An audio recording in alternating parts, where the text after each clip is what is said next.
Sex is one of the oldest forces in human history, older than money, older than governments, older than religion. Yet somehow it is one of the most confused concepts of the modern age. We talk about sex everywhere, but understand it nowhere. So tonight we're going back before algorithms, before pornography, before validation, before sex became a product. Because to understand what sex is today, we must first understand what it was. In early human societies, sex was not casual. It was consequential. Sex meant survival, lineage, continuity, responsibility. In many ancient cultures, sex was inseparable from life itself. Children were not accidents, they were outcomes. Sex was not entertainment, it was a covenant. Even in societies where pleasure was acknowledged, it was contained within meaning, ritual, marriage, fertility, spiritual symbolism. Sex was understood as power, not because it was exciting, but because it created life, and power demanded restraint. As civilizations grew, sex became something that needed to be regulated. Religion did not invent sexual morality. It responded to sexual power, because uncontrolled desire destabilizes societies. Rules emerged: who could sleep with whom, when, why, under what conditions. Not all of it was pure, not all of it was fair, but the core idea was simple. Sex changes people. Sex binds people. Sex creates consequences beyond the moment, and societies understood that long before psychology did. Then came modernity. Technology separated sex from pregnancy, commitment, long-term consequence. For the first time in history, sex could exist without responsibility, and that changed everything. Sex was no longer about connection. It became about sensation, validation, performance, escapism. Love was optional. Attachment was discouraged. Emotions were labeled weakness. What once required intimacy now required only access. Religion did not invent sexual rules out of fear. It responded to sexual chaos. Across cultures and faiths, Christianity, Islam, Judaism, Hinduism, African traditional religions, the message was consistent. Sex must be contained, not because it is evil, but because it is powerful. Religion understood three things. Sex creates bonds. Sex creates life. 3. Sex destabilizes societies when detached from responsibility. So rules emerged. Marriage, fidelity, waiting, sacred unions, not to kill desire but to direct it, because unstructured desire destroys trust, lineage, and social cohesion. Here is where modern culture gets it wrong. Religion did not say sex was dirty, it said sex was sacred. Sacred things are not casual, they are protected. Sex was placed in rituals, covenants, and spiritual symbolism because it binds souls, alters identity, creates irreversible connections. Even in African traditional belief systems, sex was tied to ancestors, bloodlines, spiritual balance. Sex was not private, it was cosmic. In the Bible, sex is not framed as entertainment, it is framed as covenant. Genesis chapter 2 verse 24 states, "Therefore a man shall leave his father and mother and be joined to his wife, and they shall become one flesh." One flesh is not metaphorical poetry. It is legal, spiritual, and social language. Sex marks a transition of identity, from individual to unit, from lineage to lineage, from independence to obligation. This is why adultery was not treated as a private mistake. It was treated as a community offense, because sex restructured inheritance, bloodlines, and social order. In the New Testament, 1 Corinthians chapter 6 verse 16 reinforces this. "Do you not know that he who unites himself with a prostitute is one with her in body?" The text does not moralize pleasure. It warns about bonding. The implication is clear. Sex creates a union whether or not love is present. In Islam, sex is neither demonized nor casual. It is a trust, amana. The Quran frames sexual intimacy within marriage as protection, mercy, balance, Quran 30:21 states. And among his signs is that he created for you spouses from among yourselves, that you may find tranquility in them, and he placed between you affection and mercy. Sex here is not the goal. Tranquility is. Sex is permitted, encouraged, even celebrated, but only within a structure that protects lineage, nasab, emotional stability, social responsibility. This is why adultery, zina, is heavily condemned, not because of pleasure, but because it fractures families, inheritance, and social trust. In Judaism, sex is considered a mitzvah, a commandment, when practiced correctly. The concept of kedusha, holiness, does not mean denial. It means intentional use. The Talmud teaches that marital intimacy on the Sabbath is sacred because sex strengthens unity and peace within the household. Shalom bayit. Here, sex is not sinful. Misuse of sex is. Again, the pattern repeats. Sex is powerful, therefore it is structured. Now this is where modern discourse often erases African knowledge. In many African traditional religions, sex was not merely physical, it was cosmic. Among the Songa, Zulu, Yoruba, and Shona, sexual activity was tied directly to ancestors, bloodlines, spiritual equilibrium. Sex was governed by rites of passage, not personal preference. For example, premarital sex was regulated not out of shame, but because it disrupted ancestral continuity. Adultery was feared because it invited spiritual imbalance or misfortune within the household. Among the Yoruba, improper sexual conduct was believed to anger the Orisha, disrupting harmony between the physical and spiritual realms. In many Southern African traditions, sexual fluids were considered spiritually potent. This is why certain sexual acts required cleansing rituals, not because sex was evil, but because it opened spiritual channels. Sex connected the living, the unborn, and the ancestors. That is why sex was never just between two people. Across religions, sex was never treated as private because it was never seen as isolated. Sex affected family structure, inheritance, community stability, spiritual alignment. That is why. Marriage was public. Sexual transgressions were communal matters. Rituals surrounded fertility and intimacy. Sex was understood as a creative force, not unlike fire, useful when controlled, destructive when careless. Modern culture accuses religion of repression, but religion across continents and civilizations was responding to a shared observation. Sex changes people. Sex binds people. Sex leaves traces. Religion didn't fear sex. It respected it. And when modern society removed the sacred framework without replacing its wisdom, sex did not become free. It became cheap. Religion did not say sex was dirty, it said sex was sacred. And this idea was not exclusive to Abrahamic faiths or African traditions.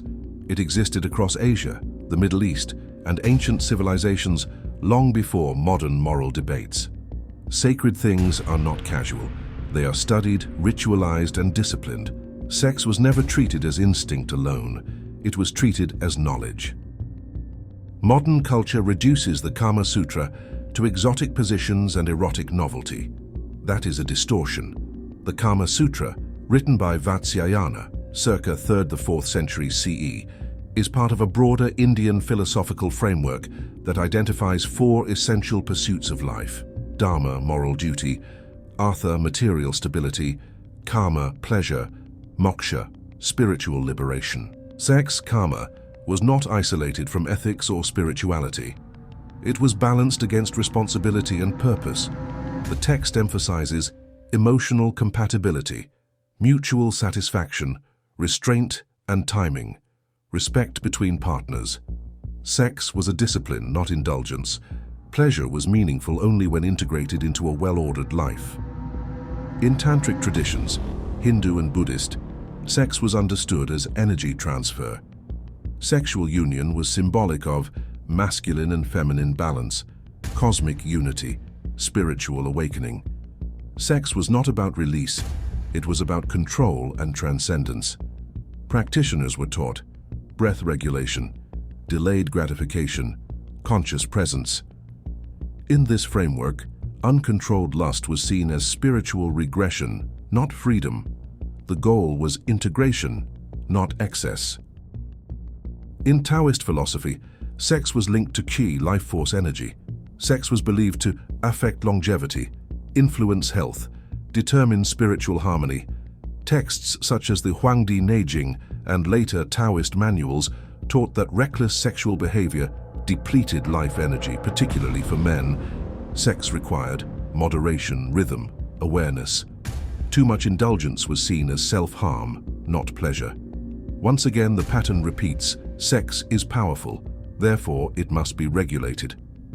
Whether we look at biblical covenants, Islamic tranquility, African ancestral balance, Hindu life philosophy, tantric energy control, Taoist longevity, the message is consistent. Sex was never just for fun. It was educational, intentional, contextual, integrated into a larger moral and spiritual system. Sex was studied, not exploited. There is a phrase often repeated without thought: prostitution is the oldest profession in history. That statement is partially true, but dangerously incomplete, because prostitution did not begin as moral decay. It began as structure. In ancient civilizations, prostitution existed openly, not hidden, not denied, and not always condemned. In Mesopotamia, historical records describe sacred prostitution, where women served in temples dedicated to deities such as Inanna, Ishtar, the goddess of fertility and love. Sex in this context was ritualized. It symbolized fertility of the land, favor of the gods, renewal of life. This was not casual sex, it was ceremonial. In ancient Greece, prostitution was divided into classes: hetairai, educated companions who engaged intellectually and sexually with elite men; common prostitutes, regulated by the state. The key point is this: prostitution was regulated, taxed, and socially contextualized. It existed alongside marriage, not as replacement, but as outlet. Religion did not ignore prostitution, but it did not glorify it either. In the Hebrew Bible, prostitution is acknowledged as reality, not fantasy. For example, Judges chapter 16 verse 1 mentions Samson visiting a prostitute without mythologizing the act. The text records behavior without endorsing it. At the same time, Deuteronomy chapter 23 verse 17 and 18 prohibits sacred prostitution within Israelite worship, marking a shift. Sex was no longer to be commercialized in spiritual spaces. The concern was not sex, it was commodification. In Christianity, prostitution was seen as a social symptom, not an ideal. Even Jesus' interactions with prostitutes were framed around dignity and restoration, not moral superiority. Islam similarly acknowledges prostitution's existence while prohibiting it, not because sex is shameful, but because selling intimacy fractures social trust and lineage. In many African societies, prostitution as an identity was rare. Sex outside marriage existed, but it was often tied to survival, economic exchange, social imbalance. Transactional sex occurred during famine, war, or displacement, not as normalized leisure. More importantly, African traditional systems did not glamorize the selling of sex. Sex was tied to ancestral honor and bloodline continuity. Selling sexual access risked spiritual consequences, not because of morality alone, but because it disrupted cosmic balance. Yes, ancient civilizations absolutely acknowledged sexual enjoyment, but they approached it very differently from modern culture. Pleasure was not denied. It was studied, structured, and contextualized. Ancient thinkers did not ask, "How much pleasure can we extract?" They asked, "How does pleasure fit into a balanced life?" When we say scientists in the ancient world, we are really referring to philosophers, physicians, religious scholars, natural observers. In ancient Greece, physicians like Hippocrates and Galen believed sexual activity affected physical health, emotional balance, bodily humors. Sex was seen as something that could be beneficial or harmful, depending on moderation. Too little was unhealthy. Too much was destabilizing. Enjoyment was acknowledged, but excess was warned against. Ancient Indian philosophy is one of the clearest examples of pleasure being openly discussed. As mentioned earlier, the Kama Sutra is not a manual of excess. It is a social and philosophical text. It treats sexual enjoyment as a learned skill, a mutual experience, something tied to emotional awareness and timing. Yes, the text references variety and physical union, but always within a broader framework of respect, social responsibility, balance with duty, dharma, and stability, artha.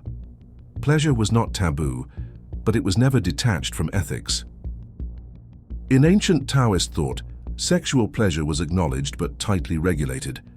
Sex was believed to circulate life energy, Qi. Enjoyment was permitted, but reckless indulgence was thought to drain vitality, shorten lifespan, disrupt harmony. Some Taoist texts discuss variety and technique, but the emphasis was not novelty, it was control, rhythm, and awareness. Enjoyment existed, but mastery mattered more than intensity. Were sexual positions known in the ancient world? Yes, but not in the way modern culture imagines. Ancient texts from India, China, and later Japan reference different forms of intimacy, but these were discussed symbolically, poetically, philosophically. They were not graphic. They were not designed for shock. They were not mass-consumed entertainment. Knowledge of the body existed, but it was restricted, not broadcast. Sexual knowledge was often taught, privately, through elders or texts, as part of preparation for marriage or adulthood, not as casual experimentation. In many African societies, sexual enjoyment was acknowledged but situational. Pleasure was acceptable within. Marriage, approved unions, rites of passage. Sex was not mechanical, it was relational. Certain periods, mourning, ritual purification, spiritual preparation, restricted sexual activity. Not because pleasure was evil, but because sex was believed to affect spiritual alignment. Enjoyment existed, but always with awareness of its wider consequences. Ancient civilizations did not deny pleasure, they contained it. They understood something modern culture struggles with. Pleasure without limits becomes indulgence. Indulgence without meaning becomes emptiness. Sex was enjoyed, but it was not used to. Escape identity, replace intimacy, fill emotional voids. It was integrated into life, not used to avoid it. Modern culture did not invent sexual enjoyment. It removed the framework around it. Ancient societies taught how to enjoy sex without losing yourself. Modern culture teaches, consume until you feel something. That is not progress, that is displacement. Technology separated sex from pregnancy, commitment, long-term consequence. For the first time in history, sex could exist without responsibility, and that changed everything. Sex was no longer about connection. It became about sensation, validation, performance, escapism. Love was optional. Attachment was discouraged. Emotions were labeled weakness. What once required intimacy now required only access. Today, sex is everywhere, but intimacy is rare. We don't pursue closeness, we pursue stimulation, swipe culture, hookup culture, porn culture. Sex is no longer about knowing someone. It's about using someone or being used, not out of malice, out of emptiness. Modern sex is often not driven by love, but by loneliness, dopamine addiction, fear of emotional vulnerability. We don't want connection. We want the feeling without the cost. Here's the uncomfortable truth. Lust is fast. Love is slow. Lust takes, love builds. Lust asks, what can I get? Love asks, what can I give? Modern culture sells lust and calls it freedom. But freedom without discipline is not liberation, it's dependency. And many people today are not sexually free. They are sexually overstimulated and emotionally disconnected. Science tells us something ancient cultures already knew. Sex creates bonds, even when we pretend it doesn't. Hormones don't care about your philosophy. Your nervous system doesn't respect your ideology. Repeated casual intimacy trains the brain to detach, devalue connection, fear commitment, and over time, pleasure without meaning becomes numbness. That's why people have more access to sex than ever, yet report higher levels of loneliness than any generation before. Sex did not lose its power. We lost respect for it. We turned a force that could create families, stability, and deep connection into a coping mechanism for boredom and pain. Sex was never just about pleasure. It was about bonding, continuity, and consequence. And when a society treats something powerful as trivial, it pays the price quietly, through broken relationships, confused identities, and emotional exhaustion. This is not about shame. This is about awareness, because when we understand what sex was, we can finally question what it has become and whether the freedom we were promised was actually a trade. Ancient civilizations did not have MRI scanners. They did not know the words dopamine or oxytocin, but they understood their effects. Modern science has simply given names to patterns ancient societies already observed. Dopamine is the brain's reward and motivation chemical.